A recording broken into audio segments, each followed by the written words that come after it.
Oke, assalamualaikum warahmatullahi wabarakatuh. Nama saya Muhammad Faiz. Di video ini saya ingin menjelaskan dan mempresentasikan UTS Rekayasa Pelengkap Lunak dari kelompok produksi. Nah, sebelumnya ini ada anggota kelompok saya, ada Zahra Cipta Damai, Laskar Firdaus, Faiz Sibatullah, dan saya sendiri Muhammad Faiz. Nah, di sini ada 4 poin yang akan saya jawab dan saya jelaskan dari soal UTS-nya.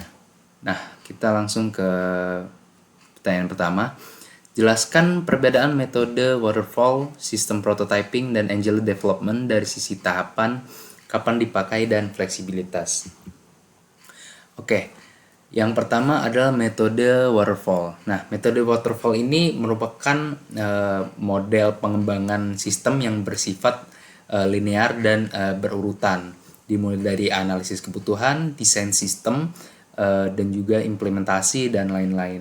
Nah, setiap tahap ini harus diselesaikan sebelum melanjutkan ke tahap berikutnya.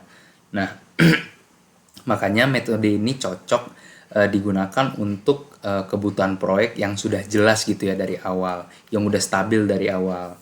Nah, tapi metode waterfall ini mempunyai kekurangan di segi fleksibilitas karena dia itu tidak fleksibel dalam perubahan gitu ya, karena revisi di tengah-tengah itu bisa memakan waktu yang lumayan karena harus mengerjakan ulang dari tahapan awal gitu.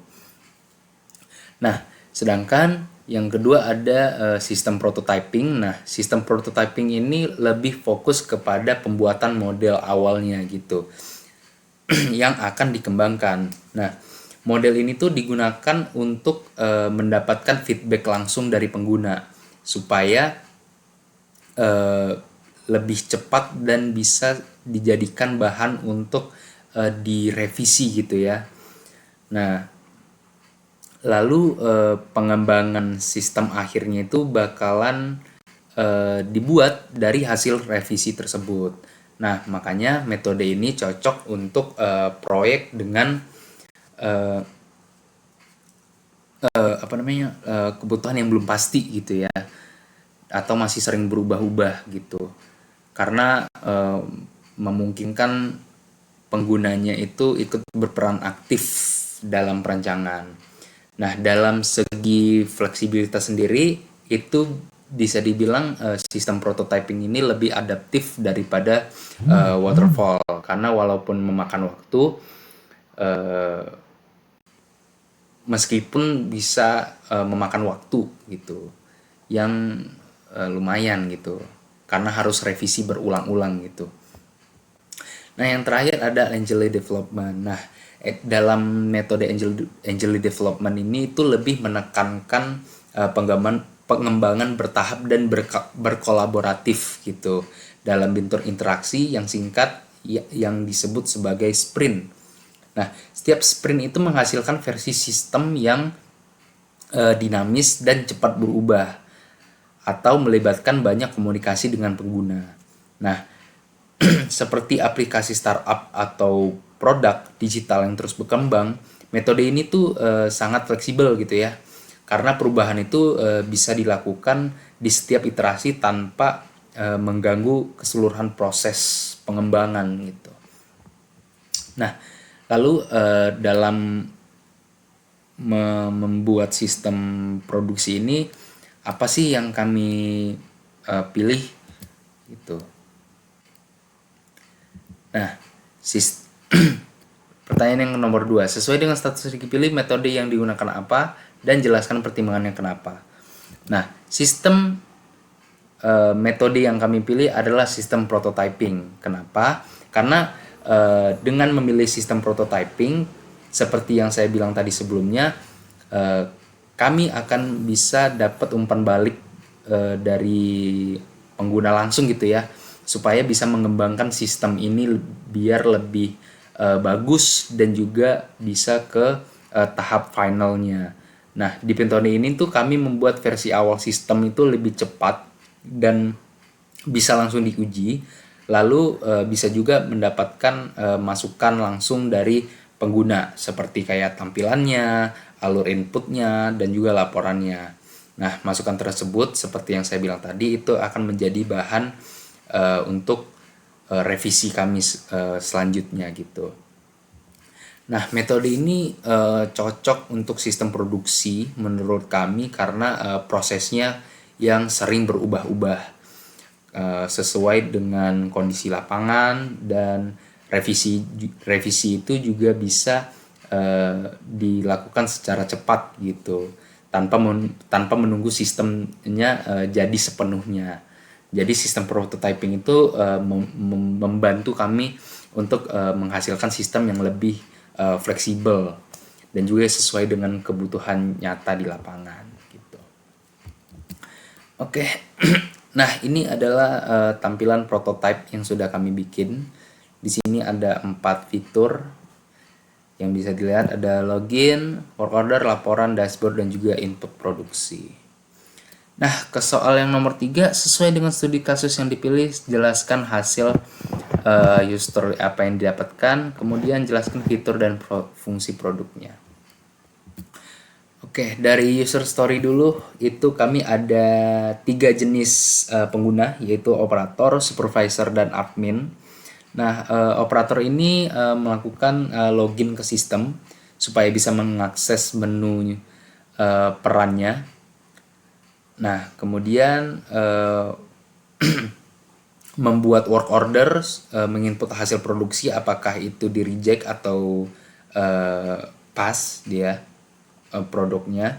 Terus membuat dashboard produksi untuk memantau proses efisiensi kerja gitu. Nah, kemudian supervisor ini berperan untuk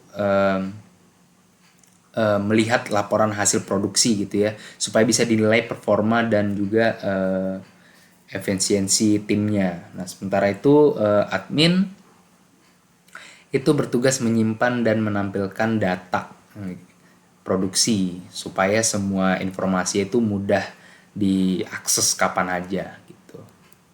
Nah, selanjutnya ada fitur dan fungsi produknya. Yang pertama di sini login untuk autentikasi pengguna berdasarkan username, password, dan role-nya, apakah dia admin atau operator. Ya, kemudian ada dashboard produksi untuk menampilkan ringkasan target, hasil aktual, reject, dan efisiensi. Ada manajemen work order, membuat dan mengatur work order dengan status apakah dia statusnya running, hold, atau udah done. Kemudian ada input produksi untuk mencatat hasil kerja harian dan produk reject. Ada laporan produksi menampilkan data target, realisasi, dan efisiensi work ordernya, dan juga logout untuk mengakhiri sesinya supaya menjaga keamanan sistem gitu ya.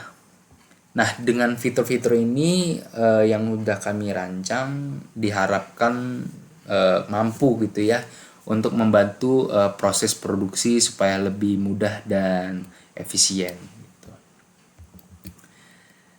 Oke, jadi kesimpulannya adalah sistem produksi membantu operator mencatat data produksi dengan cepat dan akurat serta memudahkan supervisor membantu kinerja dan efisiensi secara real time.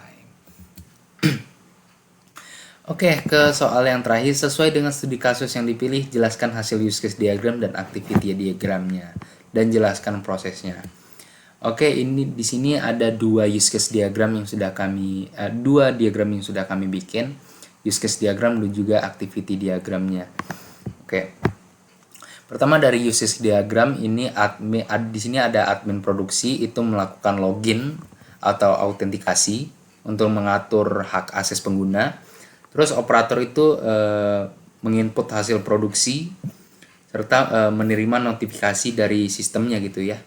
Terus ada supervisor di sini dan manajer produksi untuk memantau progresnya dan melihat laporan produksi untuk mengevaluasi kinerja timnya. Nah, sistem otomatis mengirimkan notifikasinya untuk mengingatkan aktivitas dan hasil produksinya. Gitu. Nah, Kemudian di sini ada activity diagramnya. Nah, activity diagram akan dimulai dari staf produksi yang akan login ke sistem. Nah, kemudian staf produksi akan mengajukan work order ke manajer, dan manajer produksi akan memvalidasi apakah diterima atau tidak. Nah, ketika disetujui, itu akan langsung dilempar ke staf gudang, dan staf gudang akan melihat apakah work order disetujui, dan proses produksi berjalan dan hasilnya akan dikirim ke staf gudang. Dan selanjutnya laporan hasil produksi dikirim ke admin sistem untuk divalidasi dan disimpan. Nah, usage diagram ini menggambarkan hubungan antara pengguna dan sistem manajemen aktor yang terlibat. Nah, seperti staf gudang, manajer produksi menyetujui work order dan memverifikasi hasil. Staf gudang mengambil bahan baku dan mencatat produksi. Admin sistem mengelola login, log aktivitas, dan backup data.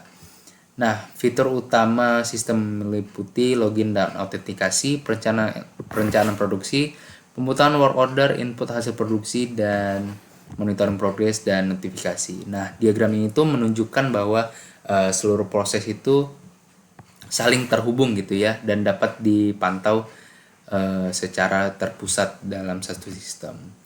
Nah, activity diagram ini menjelaskan alur produksinya dari staf gudang, dari staf produksi melakukan login sampai admin sistem mencatat aktivitas dan memvalidasi login dan melakukan backup data. Nah, proses ini tuh menggambarkan alur produksi yang teratur dan terdokumentasi dengan baik dari awal hingga laporan akhir. Oke, segitu aja video kali ini. Lebih kurang mohon maaf. Assalamualaikum warahmatullahi wabarakatuh.